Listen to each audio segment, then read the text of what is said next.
Bismillahirrahmanirrahim. Assalamualaikum warahmatullahi wabarakatuh. Innal hamdalillah nahmaduhu wa nasta'inuhu wa nastaghfiruh wa na'udzu billahi min syururi anfusina wa min sayyiati a'malina may yahdihillahu fala mudhillalah wa may yudlilhu fala hadiyalah. Asyhadu an la ilaha illallah wahdahu la syarikalah wa asyhadu anna Muhammadan abduhu wa rasuluhu la nabiyya ba'dah. Allahumma shalli wa sallim ala hadzal nabiyil karim wa ala alihi wa ashabihi wa man tabi'ahum bi ihsanin ila yaumiddin.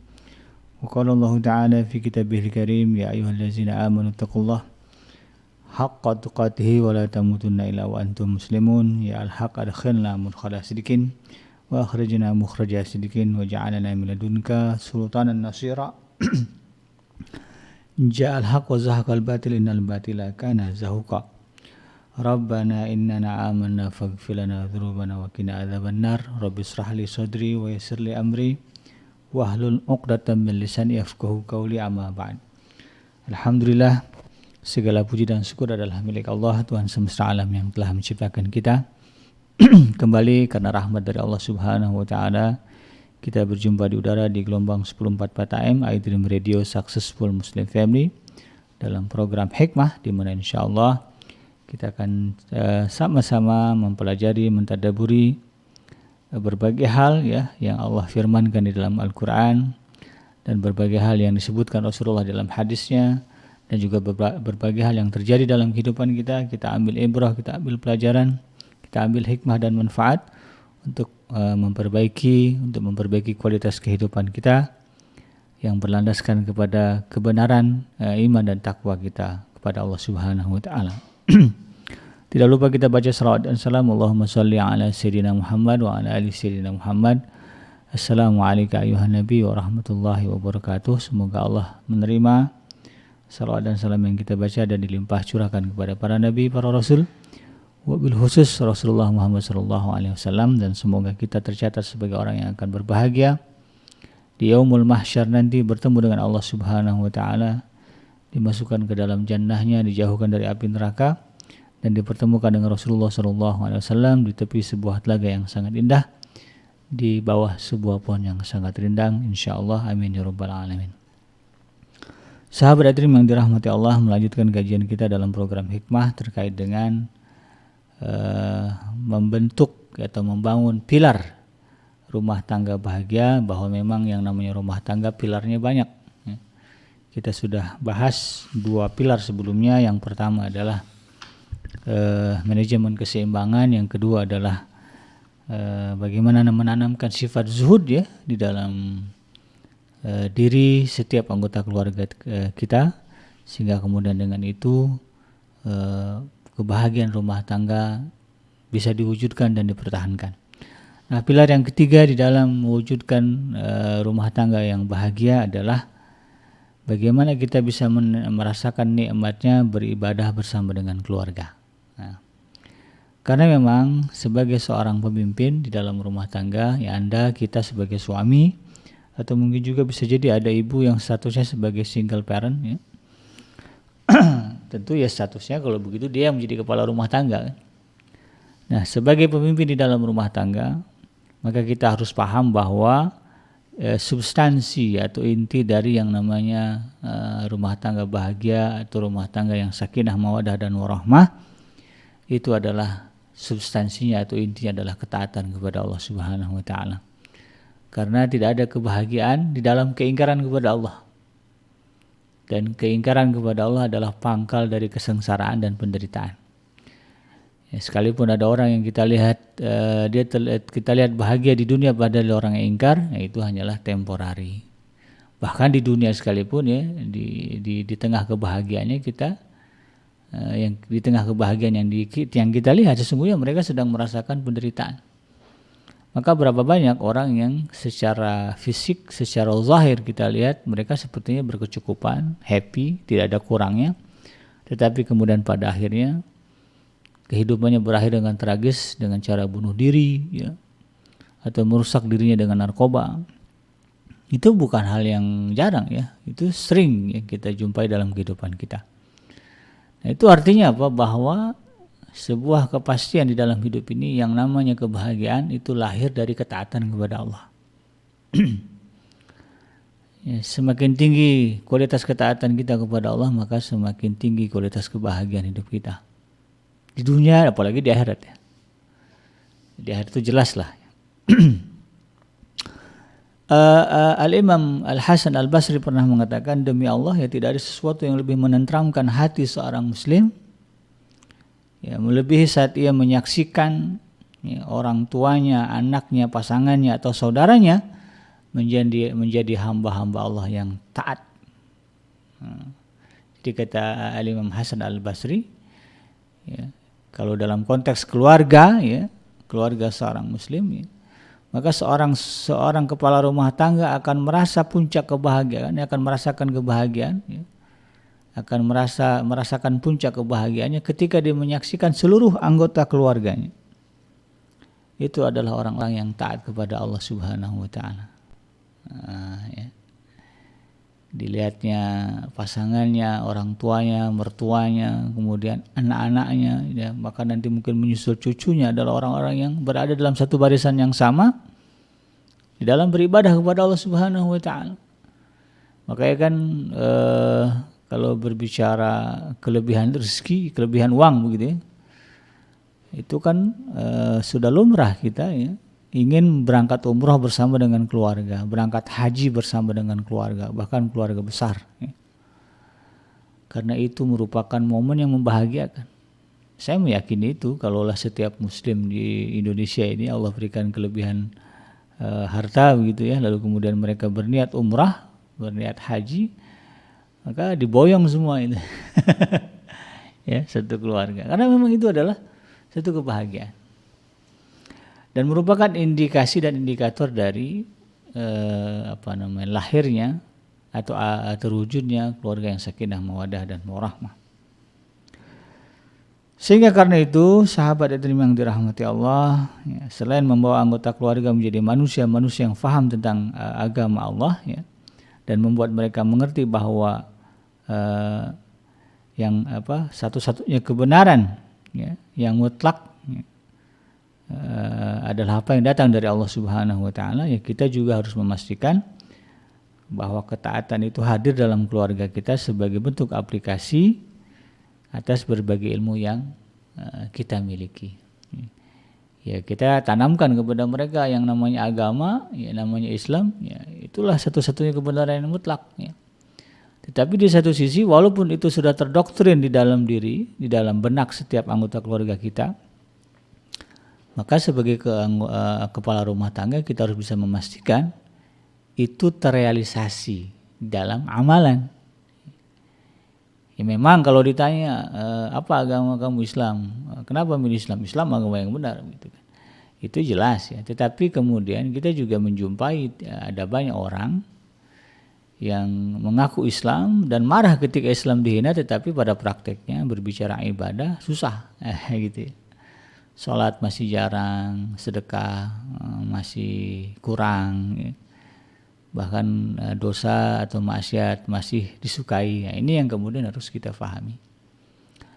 Maka oleh karena itu ya kita harus memastikan itu dikerjakan.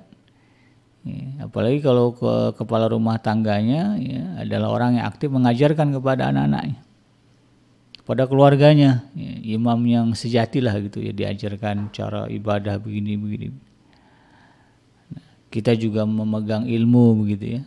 Nah tentu kita tidak mau apa yang kita ajarkan kepada mereka hanya sebatas ilmu dan kemudian tidak berbuah amal.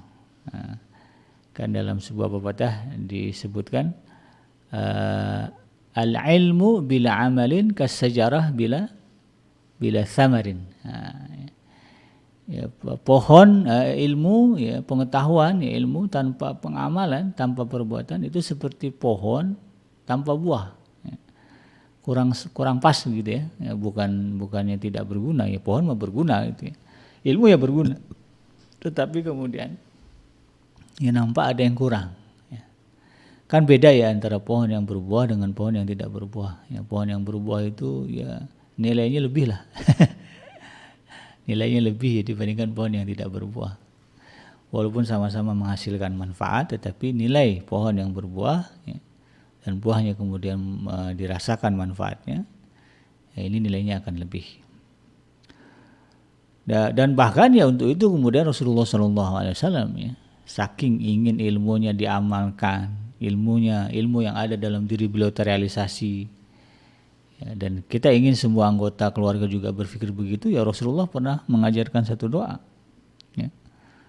Dan doa ini menjadi doa yang penting ya untuk kita baca. Rasulullah SAW berdoa, Allahumma inna na'udzubika min ilmin la yanfa wa min qalbin la yakhsha, ya, wa min nafsin la tashba' wa min da'watin la yustajab laha, ya. Ya, kita Rasulullah meminta kepada ini Rasulullah, ya. Ya, orang yang kita tidak ragukan lagi kualitas ibadahnya, kualitas keimanan, ketakwaan, namanya juga nabi, ya. Tapi beliau berdoa kepada Allah. Nah, tentu konteks doa ini, ya, selain menunjukkan bagaimana taatnya beliau kepada Allah, ini juga kemudian menjadi pengajaran kepada kita. Ya, sedangkan Rasulullah yang begitu agung dan mulia masih minta ini kepada Allah, apalagi kita, ya, orang yang jarak dengan Allah jauh begitu, ya.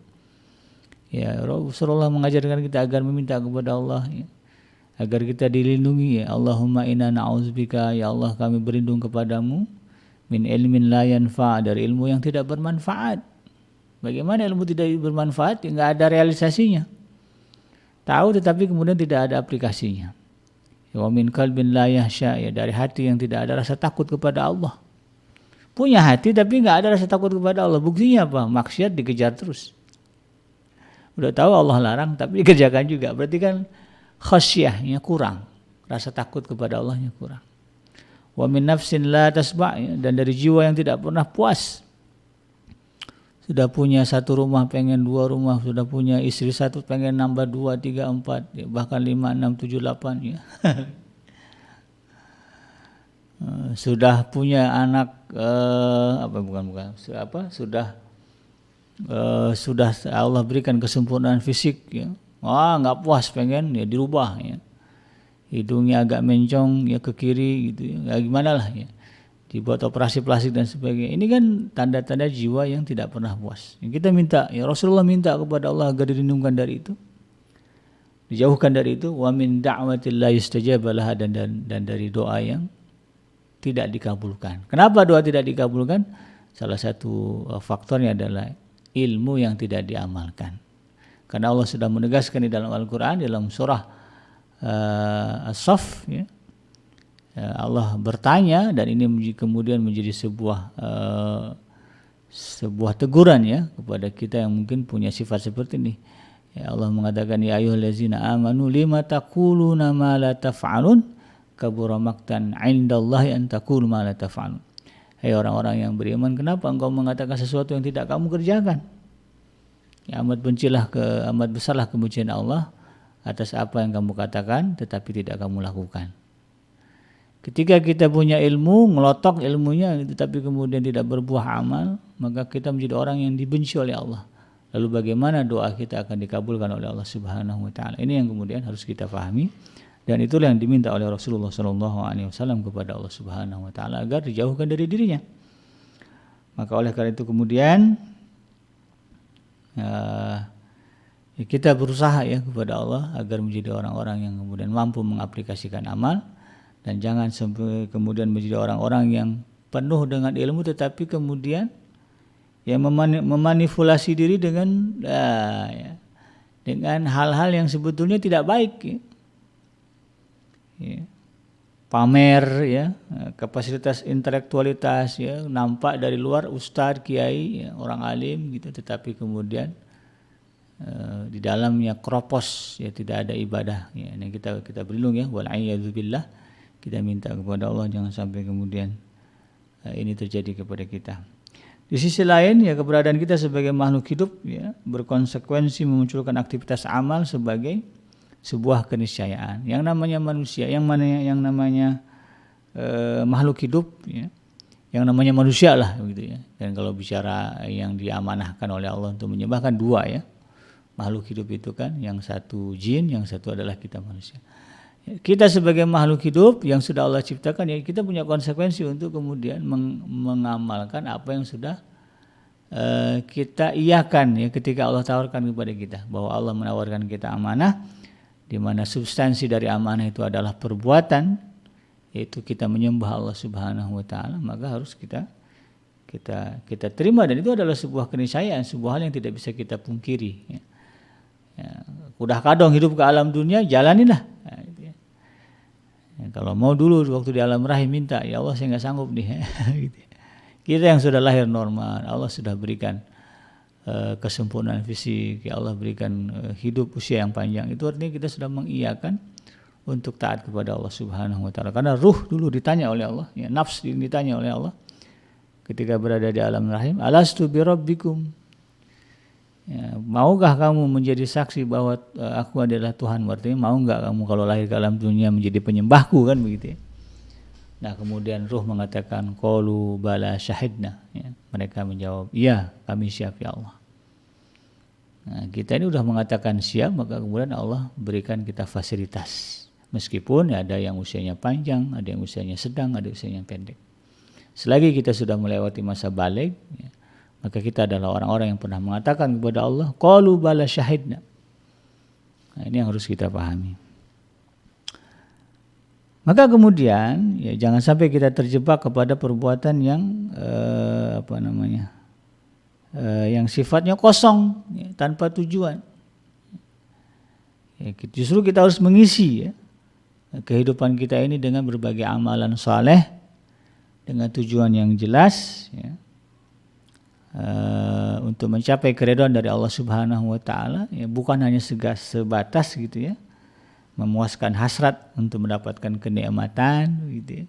Pengen dipanggil orang sebagai orang pintar, kiai, ustadz, ulama gitu, tetapi kemudian kropos. Yang disebut sebagai keluarga yang harmoni gitu ya. Keluarga ideal gitu, tapi sebetulnya kosong. Nah, ini kita tidak boleh.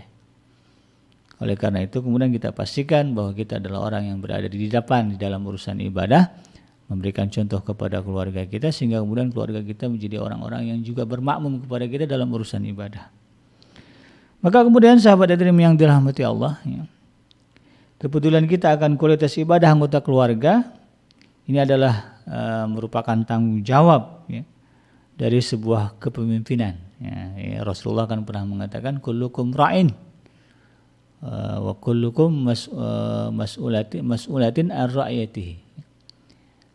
Setiap kita ini adalah pemimpin ya, kullukum ra'in wa kullukum mas'ulatin an ra'yatihi, dan setiap kita akan ditanya oleh Allah tentang kepemimpinannya ya, bahwa kita ya, para ayah memimpin keluarga. Dalam hal ini ada istri, ada pasangan, ada istri, ada anak, ada cucu mungkin ya.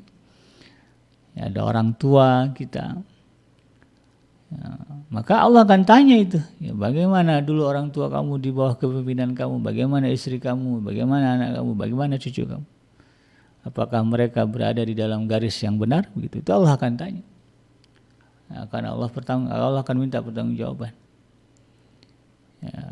Kemudian juga ya, Anda yang sebagai single parent ya, single parent itu kan pilihan ya.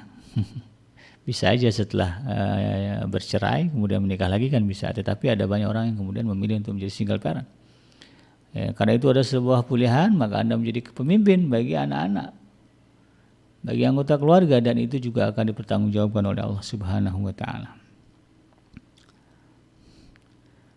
Maka kemudian kepedulian ini harus kita tingkatkan ya, harus kita maksimalkan, sehingga kemudian ketika kita menghadap Allah Subhanahu wa taala ya, kita menjadi orang-orang yang hisabnya dimudahkan ya, karena ternyata anggota keluarga kita adalah anggota keluarga yang taat kepada Allah ya, karena dia lihat kita orang yang taat kepada Allah sebagai pemimpinnya. Kalau ekor kan gimana kepala ya, kalau kepalanya ke kiri ya insya Allah ekornya juga akan jalan ke kiri. Gak ada dalam hukum dunia ini ya, hukum Allah di dunia ini sunatullah ya. Ya, ada kepalanya ke kanan tetapi buntutnya jalan ke kiri. Nggak ada ya. Nah, makanya kemudian ini harus kita pahami. Oleh karena itu kemudian, nah disinilah kita harus membiasakan berbagai amalan saleh, amalan baik-baik di dalam keluarga kita, ya, agar kemudian menjadi perbuatan yang lazim ya diamalkan oleh anggota keluarga kita. Karena memang pada dasarnya yang namanya amalan soleh, yang namanya ibadah ya, atau perbuatan yang baik-baik itu adalah persoalan kebiasaan. Nah, ya, kalau kata orang Minang, biso alah biaso. Gitu ya. Dia orang itu pandai bisa itu karena sudah terbiasa. Maka kemudian kita harus mengontrol ibadah anggota keluarga agar menjadi kebiasaan dan menjadi jalan menuju kebaikan. Ya, bagaimana kemudian di dalam keluarga kita ini ya, kita jadikan ibadah itu sebagai sebuah kebiasaan, menjadi sebuah rutinitas, menjadi sebuah kelaziman, ya, hal yang dawam dan biasa kita kerjakan. Kayak makan itu kan kebiasaan. Biasanya karena kebutuhan begitu kan. Ini hebat lah orang kalau keluarga kemudian menjadikan ibadah seperti makan. Bukan sebatas kebiasaan tetapi sudah menjadi kebutuhan. Kalau nggak makan lapar ya gitu. Kalau nggak ibadah jiwa gelisah. Maka ibadah itu kemudian menjadi sebuah kewajiban gitu ya. Maksudnya kewajiban bukan dalam artian ya kalau salat jelas wajib ya. Tetapi kewajiban yang memang lahir dari kesadaran. Bukan kewajiban yang lahir dari keterpaksaan. Nah, agar ibadah ini menjadi cerminan kejujuran akidah ya, dan memberikan santapan jiwa dengan ruhnya, nah, dan juga menumbuhkan ya fitrah tauhid yang ada di dalam ada di dalam diri setiap manusia, maka disinilah kemudian ya, kita berjuang bagaimana ibadah ini menjadi sebuah amalan yang kita bisa pastikan itu diamalkan oleh keluarga kita. Kita ini kan fitrahnya fitrah Islam. Ya, kita ini fitrahnya fitrah, makanya di dalam sebuah hadis kan Rasulullah menyebutkan kullu mauludin yuladu 'alal fitrah. Ya, setiap anak yang lahir itu lahir atas fitrah. Fa'abawahu yuhawidanihi au yunasiranihi au yumajisanihi, maka orang tuanya kemudian akan meyahudikannya atau menasranikannya atau memajusikannya. Tidak disebutkan mengislamkannya karena memang Islam itu sudah fitrah. Setiap anak dari rahim mana saja dia lahir fitrahnya itu Islam. Karena pada dasarnya di alam ruh semuanya kan mengakui keesaan Allah. Qalu bala syahidna, tetapi ketika dia lahir ke alam dunia, maka orang tualah yang kemudian memberikan warna, membelokkan dia, ya, meluruskannya atau membelokkannya. Ya, kalau dia lahir dari keluarga muslim, lalu kemudian muslim taat, maka dia akan tetap lurus di dalam fitrahnya. Tetapi kemudian ketika orang tuanya ya, bukan orang tua yang berada di atas fitrah yang lurus, sebaliknya bengkok, maka dia yang akan membengkokkan fitrah anaknya yang tadinya adalah Islam. Maka kemudian di sinilah tanggung jawab kita orang tua untuk meluruskan fitrah mereka. Jadi dalam hal ini kita harus sadari tidak ada anak yang kafir, tidak ada anak yang munafik, tidak ada anak yang fasik. Kefasikan, kemunafikan, kekafiran anak lahir dari orang tua. Nah, makanya kemudian wajar jika kemudian anak-anak ini ya akan bisa jadi akan menjadi musuh kita. Akan menjadi musuh kita baik di dunia maupun di akhirat. Di akhirat bisa jadi dia akan mengejar orang kita sebagai orang tua karena mungkin dianggap lalai. Oleh karena itu supaya anak-anak kita tidak menjadi musuh bagi kita, apa yang menjadi tanggung jawab kita sebagai kepala rumah tangga, sebagai kepala keluarga harus kita penuhi agar kemudian mereka tidak menjadi beban ya di dalam kehidupan kita di dunia dan juga di akhirat.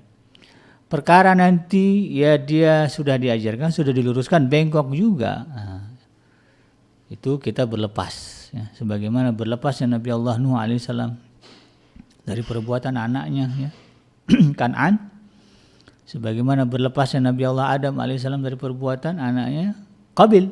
Nah, ya. Kenapa? Karena memang Nabi Allah Adam, kemudian Nabi Allah Nuh, mereka sudah menunaikan amanah, sudah menunaikan tanggung jawab, sudah mengajarkan, sudah menunjukkan, sudah meluruskan. Bengkok juga anaknya, nah itu lain cerita. Nah, oleh karena itu sahabat hadirin yang dirahmati Allah, ya, kita harus menjadikan akidah, ya, agama, ya, menjadi siraman, ya, dalam kehidupan rumah tangga kita, dalam keluarga kita, sehingga kemudian ibadah anak-anak ini menjadi kokoh. Ya. Karena kalau kita suruh mereka ibadah tanpa kemudian disirami dengan akidah, ya, tanpa disirami dengan ma'rifah, gitu ya, tanpa disadari dengan ilmu-ilmu, ya, sirah nabawiyah, akhlak, contoh dan teladan, ya, nanti ya mereka tidak merasakan manisnya ibadah. Ya. Manisnya ibadah itu akan terasa kalau kita sudah menguasai, ya, sudah merasakan, ya, sudah tahu, ya, apa itu tadi, ya, tauhid seperti apa, kemudian hakikat segala sesuatu seperti apa. Sebagaimana Allah firmankan di dalam Al-Quran, ya, di dalam surah Thaha ayat yang ke-123, ayat yang ke-133, Allah Subhanahu wa taala memerintahkan kaum muslimin, ya, wa'mur ahlaka bis-shalah. Ya. Ya. Bahwa Allah memerintahkan kita, para ayah, nah ini spesifik perintah ayat ini. Di dalam surah Thaha ayat yang ke-132 Allah berfirman, perintahkanlah keluargamu agar mendirikan salat dan bersabarlah, ya, wastabir. Ya, nahnu narzuquka, ya, kata Allah, kami tidak meminta rezeki kepada kamu, namun justru kamilah yang memberikan rezeki kepadamu. Wal aqibatu lil muttaqin, dan akibat yang baik adalah bagi orang-orang yang bertakwa kepada Allah. Jadi ini adalah perintah spesifik dari Allah Subhanahu wa taala kepada kita, kepala keluarga. Maka dalam rangka itu tadi, ya, menopang dan mewujudkan, ya, kebahagiaan di dalam rumah tangga, ayat ini harus kita amalkan, bahwa Allah memerintahkan kepada kita, perintahkanlah agar keluarga kita, ya, anak-anak kita ini sholat dan bersabar di dalam mengerjakannya. Nah, ini secara spesifik berarti apa? Indikator tegak tidaknya ibadah dalam rumah tangga, dalam keluarga kita adalah sholat. Nah, ini konsennya ke situ aja. Kalau seluruh anggota keluarga itu mengerjakan sholat dan menjaga sholat dalam kehidupannya, maka insya Allah, ya, kebahagiaan akan terasa. Dan sebaliknya, ketika kemudian sholat diabaikan oleh anggota keluarga, ibu bapaknya sholatnya bagus, anaknya nggak sholat, akan ada masalah. Anaknya sholat, ibu bapaknya nggak sholat, akan ada masalah. Semuanya nggak sholat, lebih masalah lagi. Nah, pasti ada masalah. Oleh karena itu, disinilah kemudian kita tidak bisa mengabaikan perintah sholat, ya. Apalagi mendengarkan ocehan orang-orang yang nggak jelas. Kan ada orang-orang yang ngoceh, ya, ngoceh nggak jelas, ya, alhamdulillah sudah kena batunya sekarang. Dia katakan perintah sholat tidak ada di dalam Al-Quran, gitu, ya. Perintah sholat 5 waktu, ya, tidak ada di dalam Al-Quran. Ocehannya nggak jelas. Ya, jelaslah, ya, ada perintah sholat 5 waktu dalam Al-Quran. Hanya orang-orang yang bodoh dan tidak belajar yang mengatakan itu tidak ada. Ya, Rasulullah SAW kan mencontohkan, ya, sallu kama ra'aitumuni usolli, salatlah kalian sebagaimana kalian lihat aku salat. Ya, Rasulullah salatnya 5 kali sehari, berarti memang perintah itu ada dan jelas. Kenapa pula kemudian kita bikin teori sekarang tidak ada perintah salat 5 waktu di dalam Al-Quran? Rasulullah SAW bersabda terkait dengan perintah salat ini, karena pentingnya, ya, perintah salat ini, ya, terutama bagi keluarga kita. Rasulullah mengatakan, muru auladakum bis-shalah, ya, sejalan dengan apa yang Allah sebutkan dalam Al-Quran, ya, wa'mur ahlaka bis-shalah wastabir 'alaiha, ya. Ya, di sini Rasulullah mengatakan, perintahkanlah kepada anak-anak kalian, untuk mengerjakan sholat, wahum abna'u sinin, wahum abna'u sab'in sinin, dan ketika itu mereka berumur 7 tahun. Nah, jadi kalau udah 7 tahun anak kita, maka kita mulai intens mengatakan kepada mereka, nah ayo sholat, ya, kalimatnya jangan nak sholat, ya. Kalau bisa ayo, karena dengan kalimat ayo itu kita bersama dia. Ya, ke masjid, kalau memang nggak bisa ke masjid karena pandemi atau ada halangan, ya di rumah. Tapi sholat bareng. Ya. Bahkan kata Rasulullah SAW, wadribuhum 'alaiha, dan pukullah mereka. Ya. Kalau mereka melanggar, ya tidak mau melaksanakan perintah sholat itu, wahum abna'u asyri sinin, dan ketika itu mereka berusia 10 tahun. Jadi jedanya 2 tahun untuk menanamkan kebiasaan, kesadaran untuk melaksanakan ibadah sholat. Dari umur 7 sampai 10 tahun, ya dikasih waktu 2 tahun. 3 tahun, maaf ya, 3 tahun. 8, 9, 10 ya. 3 tahun yaitu momen yang Allah perintahkan, yang diperintahkan oleh Rasulullah kepada kita para ayah untuk anak-anak kita. 3 tahun itu dari umur 7 sampai umur 10 tekenin terus, ayo nah sholat. Ini menjadi pondasi dan akar. Dan kalau udah di 10 tahun ada bantahan, ada bangkangan, diizinkan untuk kemudian memukul, tetapi tentu bukan memukul untuk menyakiti, ya, karena dia bukan maling. Bukan lawan kita, dia keluarga kita, ya. Dia keluarga kita, dia darah daging kita. Maka memukul di sini adalah memukul karena sayang. Beda lah pukulan sayang sama pukulan marah, ya, pukulan benci. Dan memukul pun ada, jangan dimanis dengan jadi gini loh, ada tahap, ada semacam makna majazi lah dari kalimat memukul itu. Kita yang namanya, kalau Rasulullah mengatakan wadribuhum, ya, memukul itu jangan hanya saja dimaknai dengan melayangkan tangan atau sesuatu benda ke tubuh anak kita. Tapi memukul itu bisa dengan kata-kata. Ya, memukul dengan kata-kata seperti apa? Dia dikeraskan suara kita, ditegaskan lagi. Berikan sedikit ancaman kan gitu. Ya, kalau perlu mata melotot sedikit kan. Itu udah bagian dari memukul. Jadi jangan mentang-mentang kalimatnya wadribu lalu kemudian anak enggak sholat main gampar saja, enggak boleh. Ya. Tetapi kemudian cukup dengan kata-kata, cukup dengan pandangan mata. Anak juga paham kalau bapaknya udah melotot, ya. Anak juga paham kalau ibunya sudah mulai teriak, sudah mulai meninggikan suara, sudah mulai bla bla bla bla bla, udah paham dia. Nah, itu karena pada dasarnya itu semua kan nggak sama dengan efek pukulan kan, itu menyakitkan kan. Yang mau dipukul itu kan tetap aja ada rasa gitu kan, ada shock. Ketika orang tua meninggikan suara, ketika orang tua memberikan ancaman, itu sudah memberikan efek pukulan. Nah, itu sudah cukup. Makanya salah ya kalau kemudian kita jumpai ada anak-anak yang sampai biru-biru, ya, dipukuli oleh ayahnya. Ada sampai ayah yang nyiapin rotan gitu, ya. Ada ayah yang nyiapin ikat pinggang. Kalau di zaman si kecil-kecil itu ada orang tua, ya, teman saya, yang bapaknya itu nyiapin buntut ikan pari. Buntut ikan pari itu taruh di atas pintu rumah. Nah, kalau udah kesel sama anaknya dikeluarin. Kalau itu keluar tuh udah takut. Nah, karena memang buntut pari itu bukan barang itu menyakitkan itu. Ya sebetulnya tidak perlulah sampai begitu. Kalau anak itu memang dibesarkan dengan penuh kasih sayang, ya, penuh dengan perhatian, dia tahu orang tuanya kalau udah naik dikit suaranya udah harus merubah gitu, ya.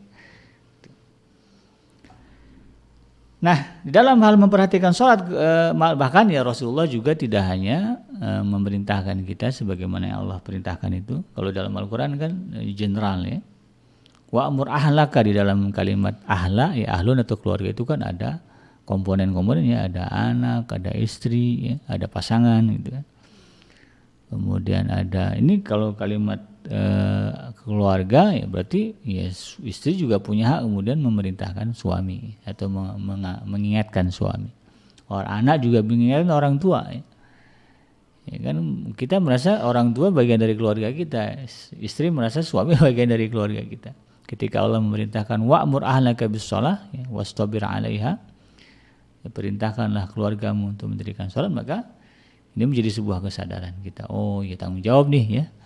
Anak mengingatkan orang tua, istri mengingatkan suami, suami mengingatkan istri dan anak, ya, mengingatkan mertua, menantu, sama saja.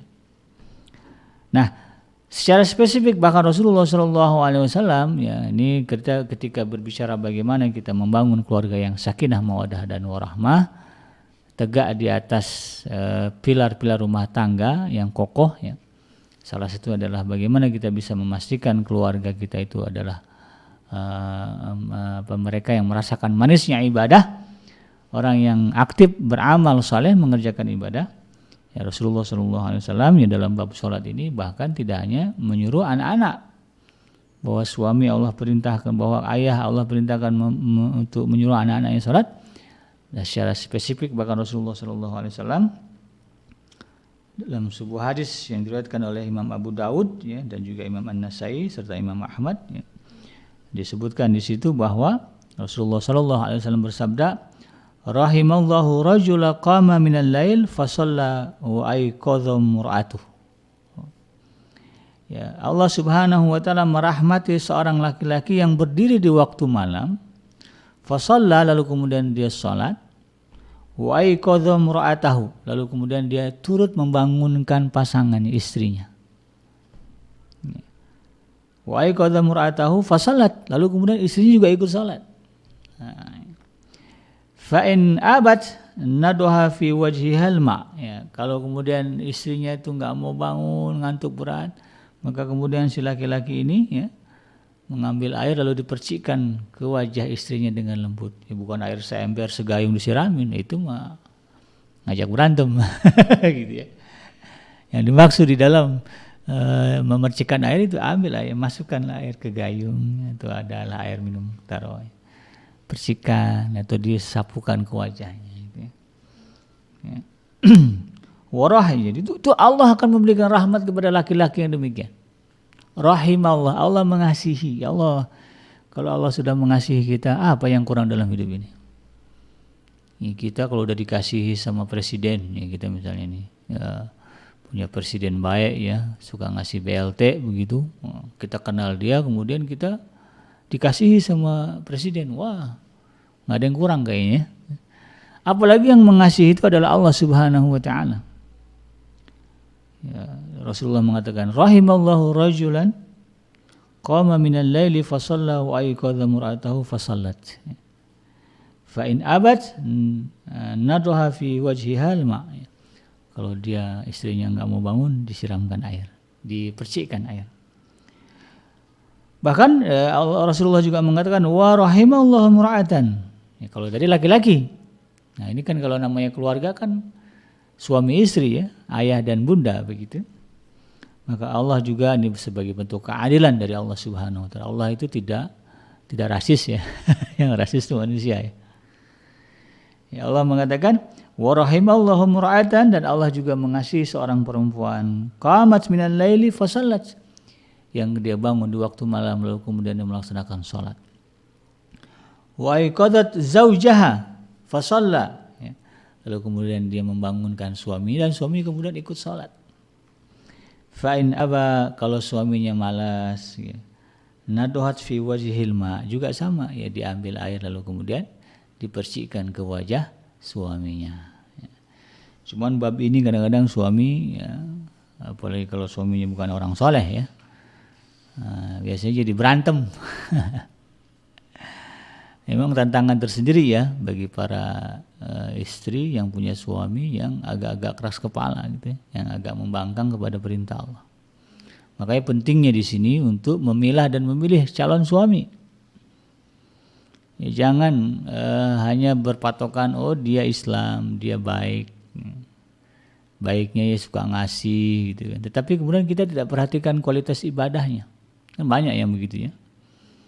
Kadang-kadang orang tua merasa yang penting mah dia bertanggung jawab, baik.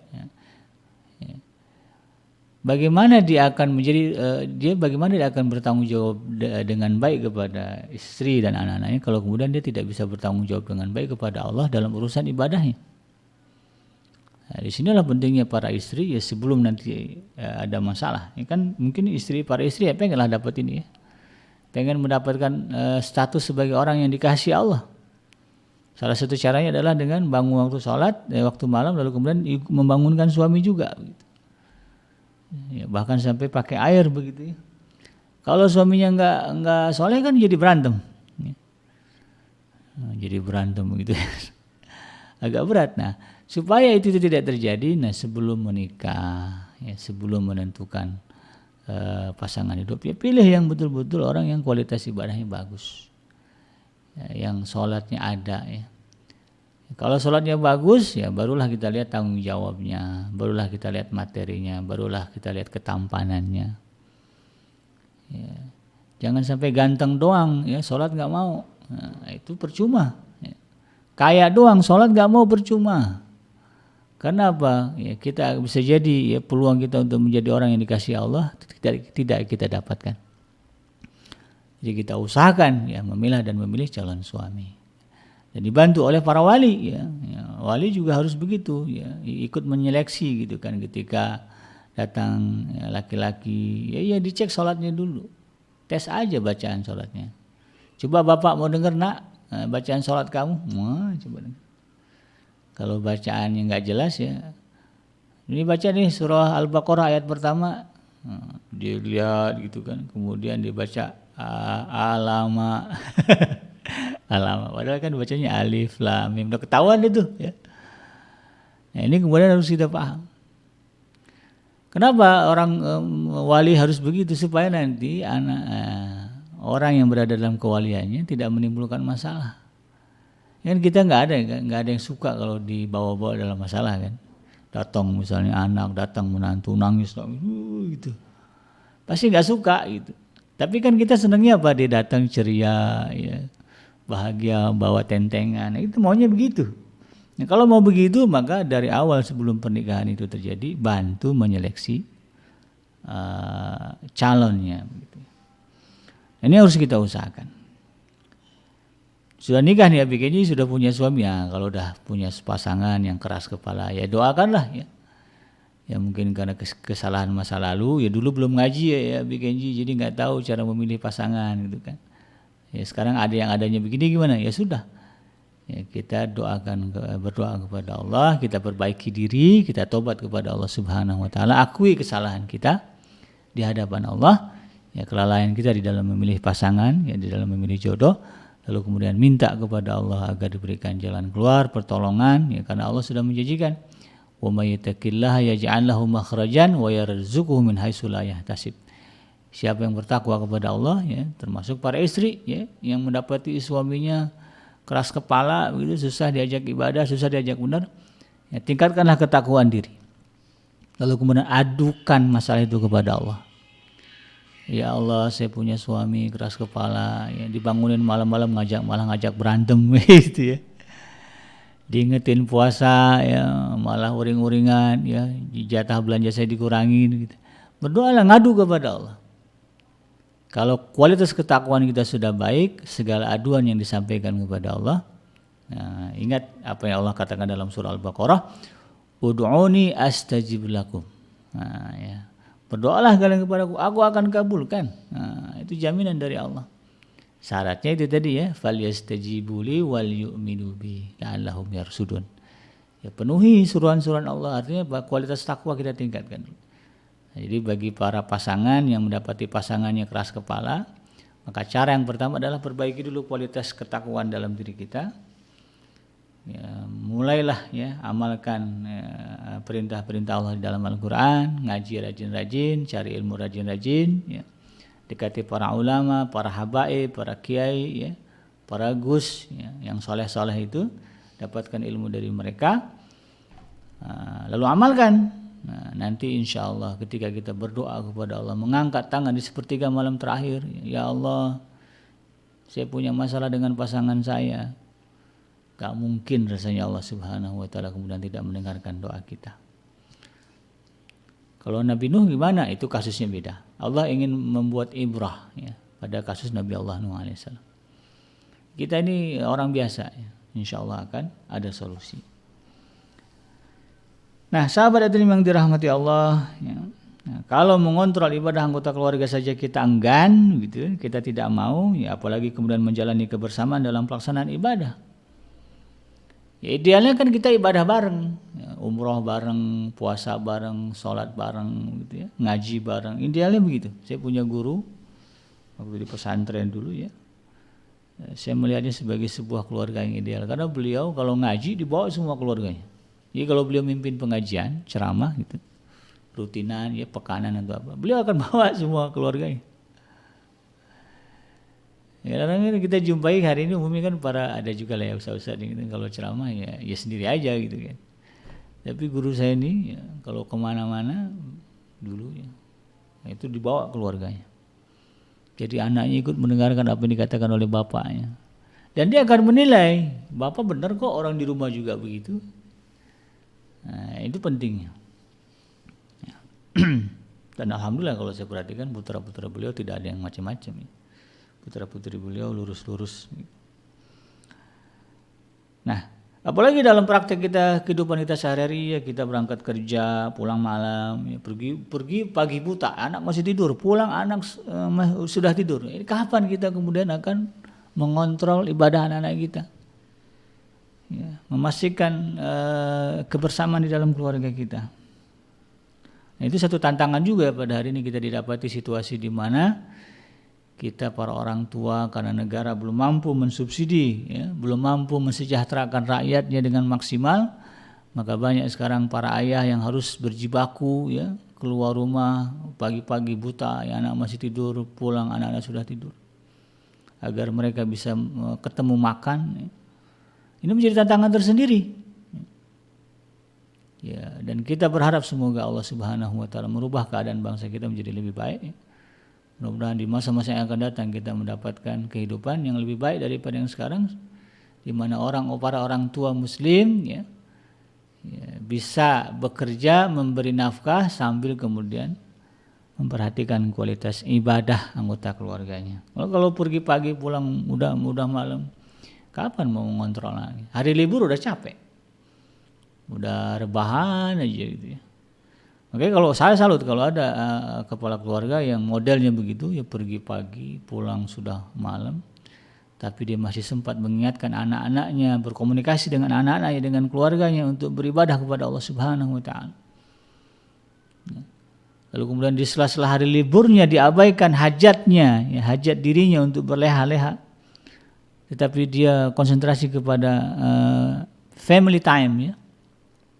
Jadi diabaikan, me time-nya diabaikan, tapi family time. Maka kepala keluarga yang seperti ini kalau dia mati di jalan syahid, ya, tabrakan misalnya atau meninggal karena apa, syahid.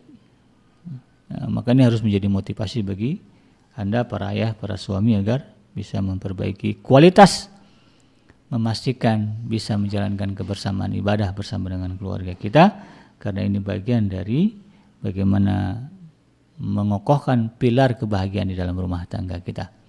Demikian sahabat hadirin yang dirahmati Allah dimanapun Anda berada, yang benar datangnya dari Allah Subhanahu wa taala dan yang salah itu semata-mata lahir dari kealfaan dan kehilapan saya pribadi. Saya Bikenji, pamit undur dari ruang dengar Anda. Subhanaka Allahumma rabbana wa bihamdika asyhadu an la ilaha illa anta astaghfiruka wa atubu ilaik. Walhamdulillahirabbil alamin. Wassalamualaikum warahmatullahi wabarakatuh.